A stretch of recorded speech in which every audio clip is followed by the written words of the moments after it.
It amazes me today how we have to put instructions on everything.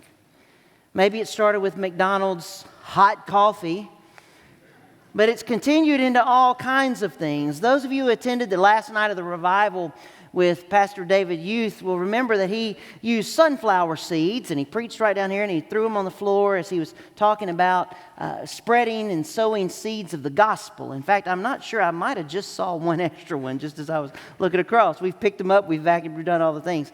But he left the leftover bag of seeds in my office, and so after, I think a couple of days later, I was just walking in there, I was like, I need to clean those up, and so I picked them up, and I don't know why, but I noticed there are instructions on the sunflower seed bag. Eating instructions. Crack open shells. Discard shells. Enjoy seeds. Now, that either means one of two things. One, people are ignorant. Or two, somebody tried to eat a whole sunflower seed and sued America's favorite seed brand or some other seed brand. But wait, it doesn't stop there. Kids' safety. Sunflower seeds are never recommended for infants or toddlers, as the seeds can pose a choking threat to their safety.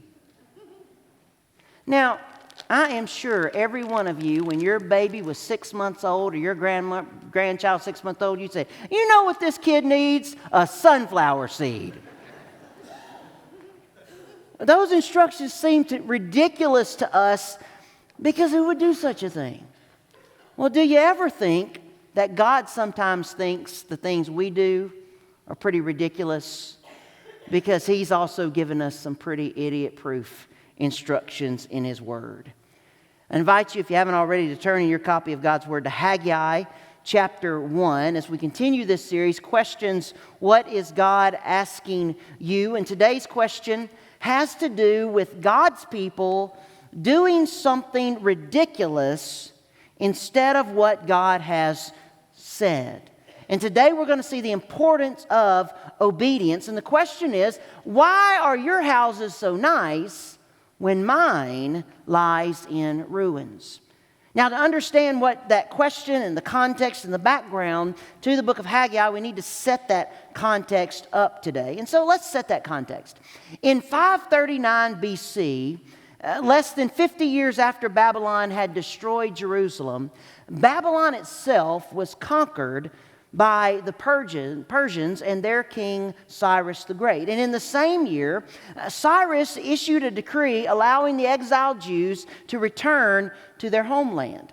Now, you might think that, well, okay, they get to go home. Everybody's going to pick up and move back from Babylon to their certain area of Israel. But that was not the case. There were many reasons for this. I mean, for one, about all there was to their homeland was land. I mean, everything else had been destroyed. The city was destroyed, the temple was destroyed, everything laid in ruins, and returning would require a lot of work of rebuilding. Second, other people had moved in, and that might create some conflict for the people.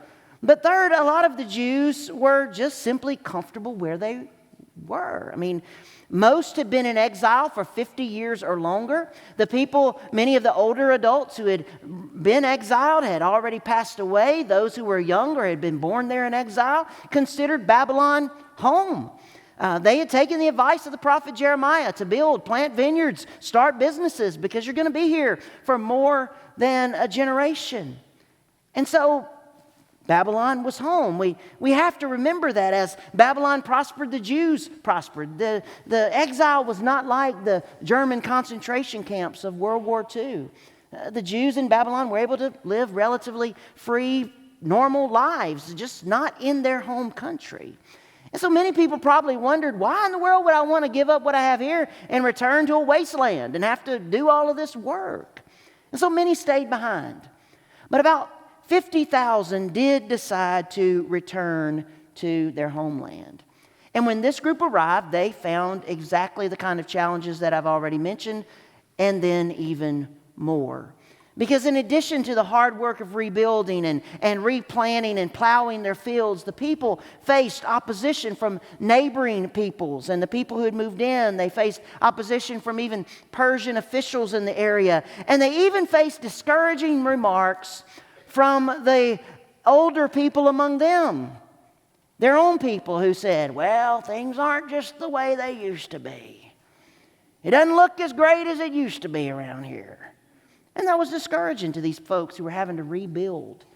And so with all these issues, it's no surprise that the returnees felt little urgency to rebuild the temple of God. And instead, they poured their energies into rebuilding and building their own homes, their own places of living, and plowing their own fields and planting their own agricultural production. And so those things impacted them personally, far more than building the temple would. Or so they thought. Because you see, they needed to rebuild the temple. Because the temple was essential for their worship. Besides that, it would be a testimony to everyone, those who believed in God and those who didn't, that God keeps His word, He keeps His promises. God had said, I'm going to bring you back from exile and you will rebuild. Had they rebuilt, it would have been a glorious testimony of God's faithfulness. But it would also have been an act of obedience on their part to step forward and do what God called them to do. And yet, they didn't do that. They did little more than clear the foundation of the ruined temple and put an altar in the courtyard. And despite the real difficulties that they faced, the people were really just making excuses for not rebuilding the temple. As Haggai comes on the scene, about 20 years have passed since some of the people initially came back to Jerusalem. They've rebuilt their homes. They've made great progress on their fields. Some of them have even built wonderfully paneled houses for themselves, but there has been no work done on the temple. The people of God had disobeyed God, and He was tired of it. And so to remedy the situation, God raised up two prophets, Haggai and Zechariah, who come into these people and they say, look, you have got to obey God. You've got to build this temple.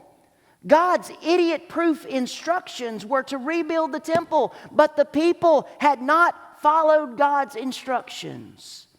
And therefore, Haggai's message helps us see both the curses of disobedience and the blessings of obedience. The first truth that we see is that disobedience leads to dissatisfaction. Look at verses 1 through 4. In the second year of King Darius, on the first day of the 6th month, the word of the Lord came through the prophet Haggai to Zerubbabel, son of Shealtiel, governor of Judah, and to Joshua, son of Jehozadak, the high priest.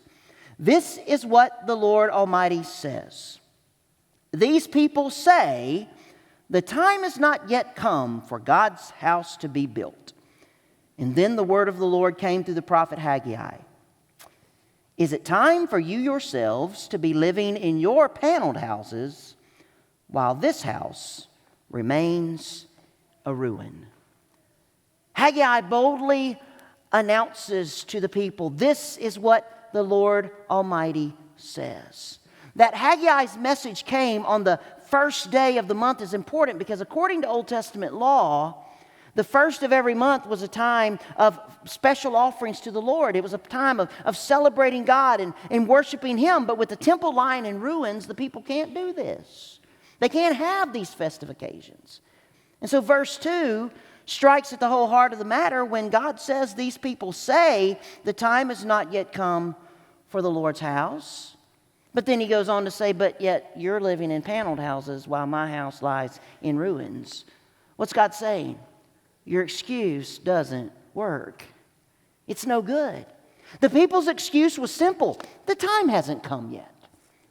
But they've been saying that for 20 years. Whenever anyone would say, you know, guys, we probably need to get back to rebuilding the temple, other people would say, yeah, I know, but it's not time yet. One day we'll do that. And in the people's eyes, their excuse was not apathy, it wasn't selfishness. They were going to do it eventually, just not right now. They'll do it later. Now, Why did they say that? What did they mean by the time's not right? Well, interesting, a lot of scholars have all kind of different ideas of why they may have said the time isn't right. But really it all boils down to they just were focused on themselves. It was an issue of priorities. They wanted to focus on their own stuff instead of the things of God. They had the finances to do it. They had the time to do it. They just didn't do it. And so they themselves and their things were the priority. For almost 20 years, the people had focused on themselves. They had plowed the ground. They had planted crops. They had built their homes. Some had built these fine paneled homes, which if you think about the Old Testament, this means they were doing for themselves what was only earlier done for the temple and the palace of the king. But the temple lies in ruins, and they've built their own palaces. God says, don't tell me you can't afford this, that you don't have time to do this, that you can't do this. You do have the finances to do it. You do have the time to do it. You can do it. You're just not doing it. Look around at everything else you've done. You can do this.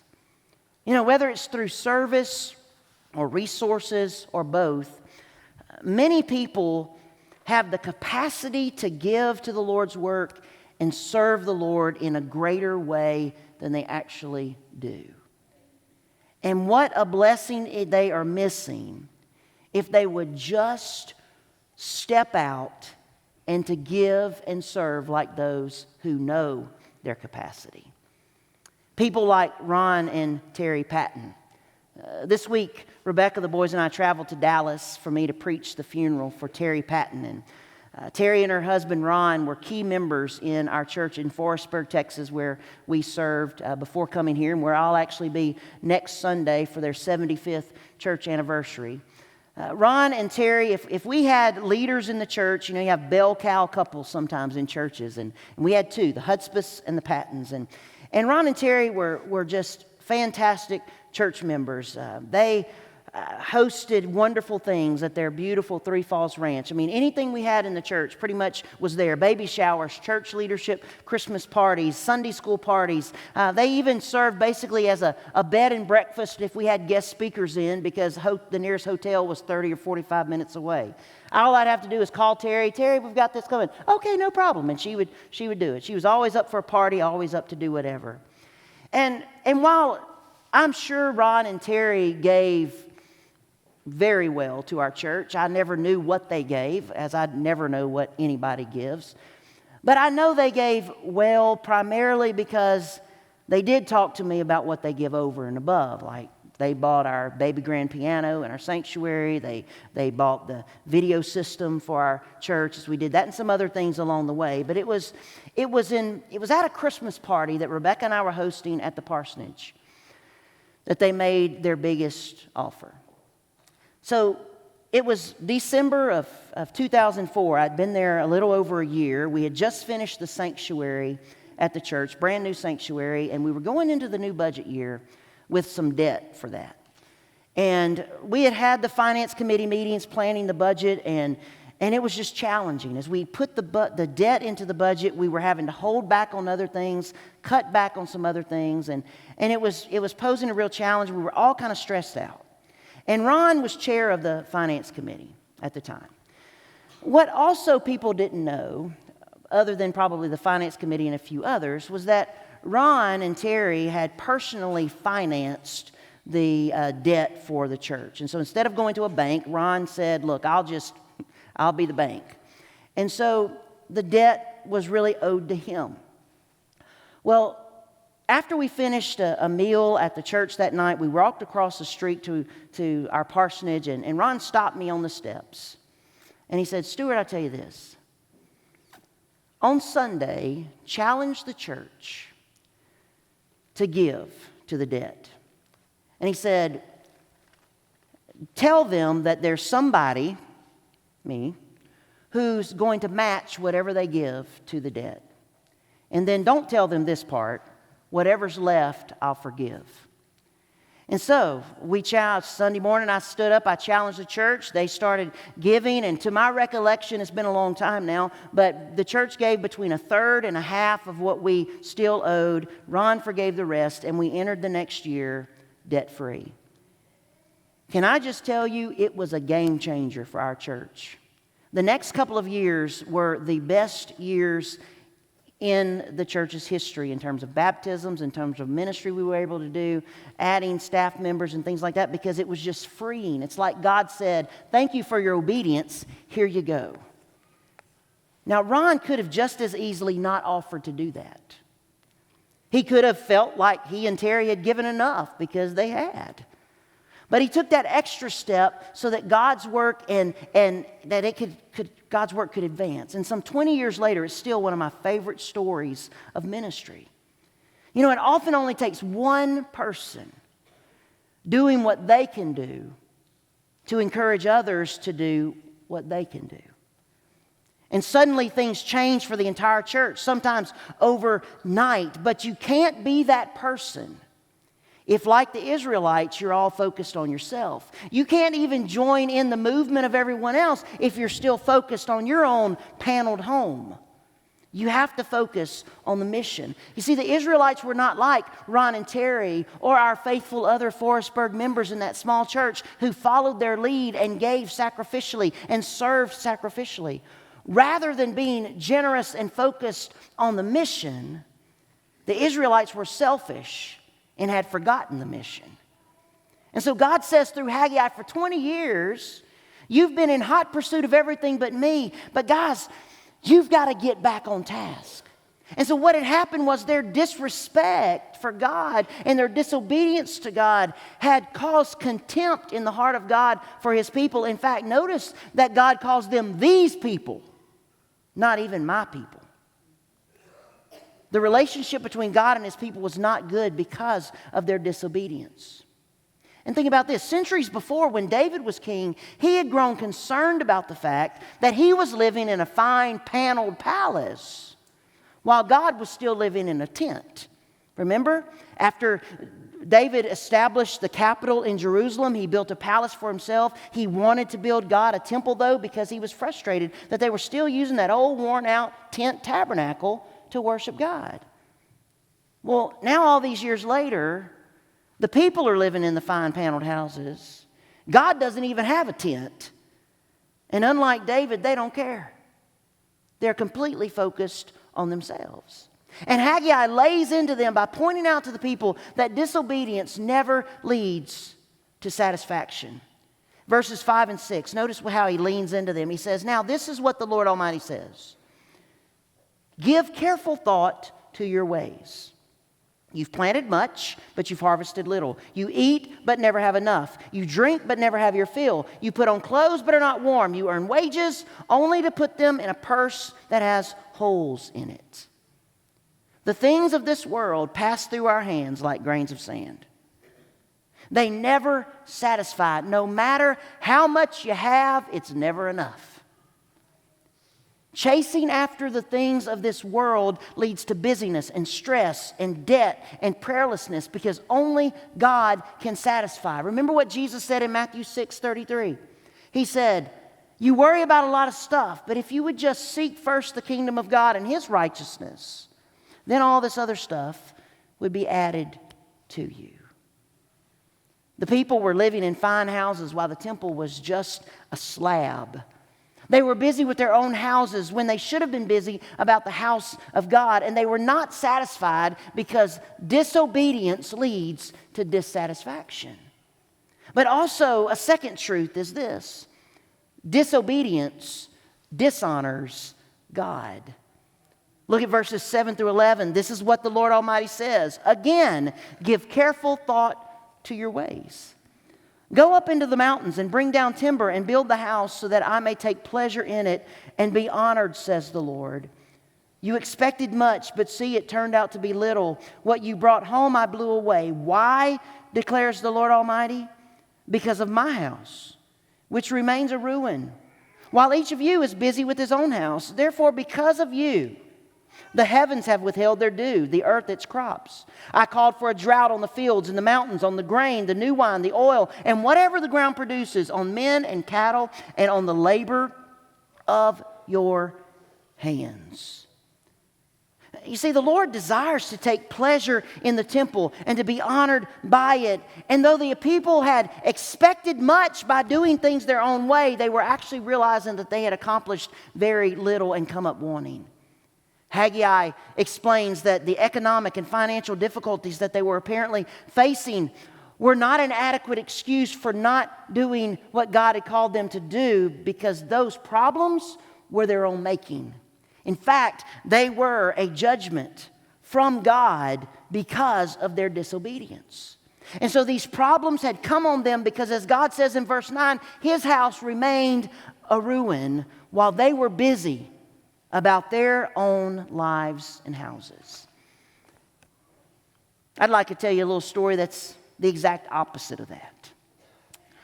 When First Baptist Church LeCount, which is our other campus, was moving from the downtown location to where the church is now, my dad served as chair of the building committee.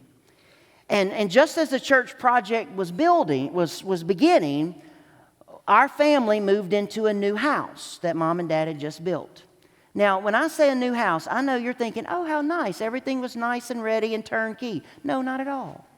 Because you see, my dad wanted to finish the house himself. So most of the flooring, baseboards, crown molding, kitchen cabinets, bathroom vanities, closet shelving. Dad was going to do all of that. And so we move into this house with concrete floors, 2x4s with plywood on top for kitchen cabinets, roughed in, sinks and things. It was a mess.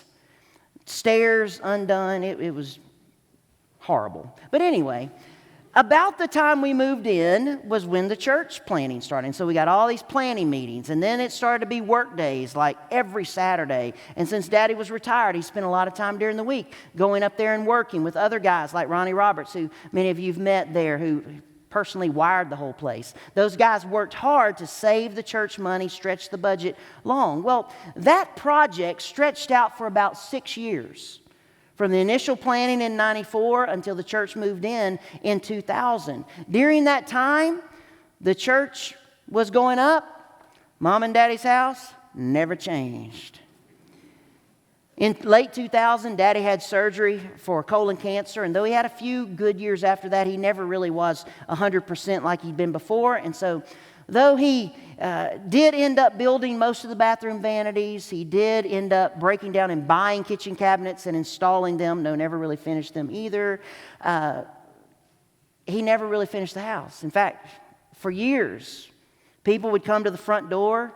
Mom would open the door, greet guests. You'd have rough stairs, no banisters, no treads. It was just plywood. And they'd say, oh, you're remodeling. And Mom would say, no, we never modeled in the first place. Well, after Dad passed away in 2007, Mom began completing the house 13 years after they moved in. She's a patient woman, that's all I can say. Well, while that whole journey was rather frustrating, my dad's work on the church did teach me a lesson, that God's work comes first. And that's a good lesson for a young man to learn. Daddy did the opposite of the Israelites. He built God's house while his own house remained unfinished. And while I wish Daddy had just broken down and written a check to a contractor, I still never ceased to walk into that building at LeCount. And I'm serious about this, that I don't think about the fact that that was a commitment on my dad's part. I learned an important lesson. Dad prioritized the church work. Disobedience dishonors God, but obedience honors Him. So, as we think about this passage, there's got to be some better news here, right? Because, God's just kind of harping on the people. Well, there is. Because in this passage, we also find something wonderful, and that's this truth. Obedience welcomes the presence of God, and that changes everything. Let's look at verses 12 and 13, the best part of this passage. When then Zerubbabel, son of Shealtiel, Joshua, son of Jehozadak, the high priest, and the whole remnant of the people obeyed the voice of the Lord their God and the message of the prophet Haggai, because the Lord their God had sent him, and the people feared the Lord. And then Haggai, the Lord's messenger, gave this message of the Lord to the people: I am with you, declares the Lord. Everyone, from the leaders to the citizens of the city, decided to obey the Lord. The time that they thought had not yet come has finally come. And they agree, and they are excited, and a fear of the Lord came over the people, an awe, a respect, a passion for Him, a realization that He is indeed in control. And suddenly, with that one act of obedience, Haggai's message of reprimand became a message of blessing. Verse 13, I am with you, declares the Lord. I am with you. The greatest asset for you, for me, for a church is not your finances. It's not your time. It's not your skills. It's not your network. It's not your net worth. It's not your abilities. It's not any of that. The greatest asset any of us has in our lives is the presence of God. Without Him, we can do nothing. With Him, we can do anything. You know, Psalm 18, verses 28 and 29 captures this truth. It says, you, Lord, keep my lamp burning. My God turns my darkness into light. With your help, I can advance against the truth. With my God, I can scale a wall. When was the last time you scaled a wall? But you can do it with God.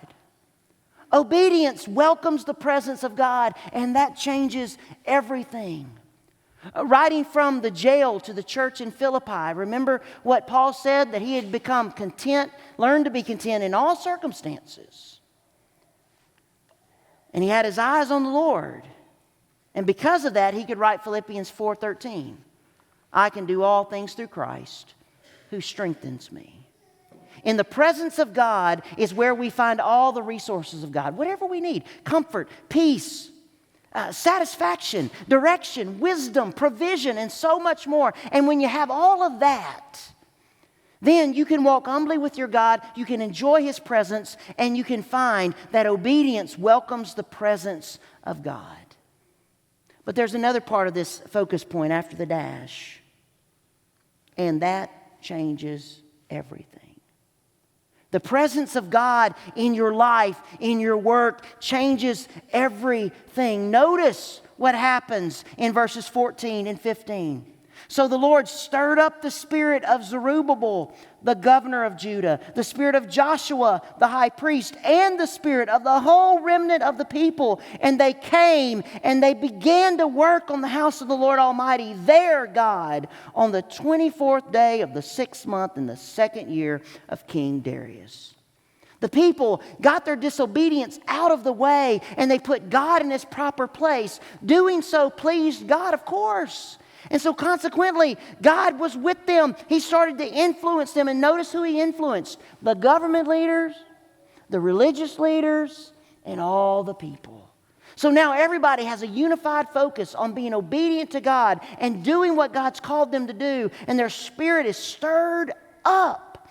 And within 24 days of Haggai's challenge, work had begun on the temple. Obedience welcomes the presence of God, and that changes everything. What's amazing to consider is that the events of this book are confined to really just a period of about 3.5 months. And in that brief time, Haggai was able to move his community from stark apathy and selfishness and disobedience to vigorous action.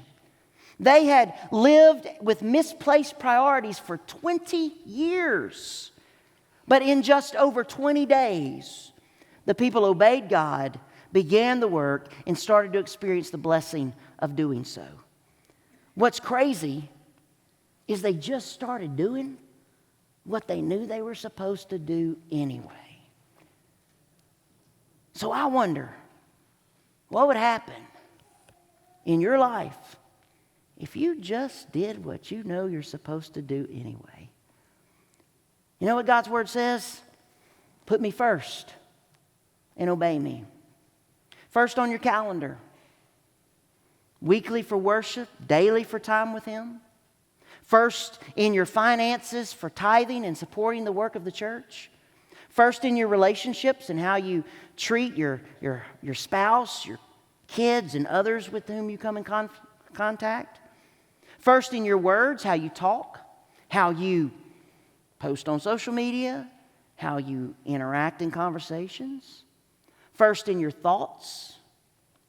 If you just simply did what you already know you should do and put God first in every single area of your life, what would happen? So then you kind of go, well, I don't know. So then, why don't you find out?